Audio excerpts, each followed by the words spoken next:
అమ్మతో అమృత ఛానల్ తరపున ప్రేక్షకులకు సంక్రాంతి శుభాకాంక్షలు. అమ్మా, సంక్రాంతి పండగ వచ్చేసింది.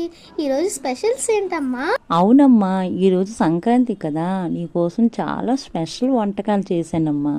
ఇదిగో చూడు. ఏంటమ్మా ఇన్ని వంటకాలు పెట్టావు?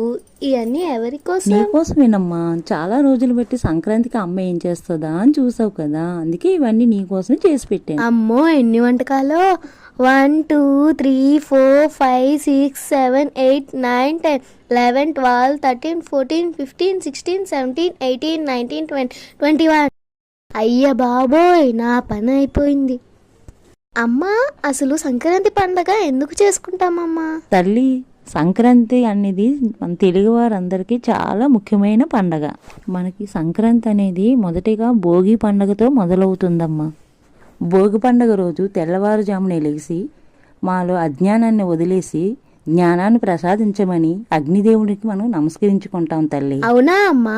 సంక్రాంతి రోజు మొదటగా వచ్చిన పంటని మనం భగవంతుడికి నమస్కరించుకొని పరవన్న రూపంలోని పిండి వంట రూపంలోని భగవంతుడికి పెద్దలకి పెడతామమ్మా. మా కుటుంబ సభ్యులందరినీ చల్లగా చూడు తండ్రి అని మనం నమస్కరించుకుంటాం తల్లి. ఓహో, అలాగా. కనుగ పండగ రోజు పశువుల పండగ అంటారు. ఆ రోజు మన ఇంట్లో పెంచుకునే ఆవైనా వేరే జంతువులైనా మనం తెల్లవారి లేచి వాటికి కూడా స్నానం చేయించి పసుపు రాసి బొట్టు పెట్టి నమస్కరించి వాటికి పరవన్నం కానీ పండు రూపంలో కానీ నైవేద్యం పెడితే చాలా ఆనందిస్తాయి తల్లి. దేవుడు కనిపిస్తాడు మనకి, అలా సాక్షాత్ భగవంతుడే వచ్చినట్టుగా మనకు అనిపిస్తుందమ్మా. అవునా అమ్మా? చాలా బాగా చెప్పావమ్మా, నాకు బాగా అర్థమైంది. థ్యాంక్ యూ అమ్మా.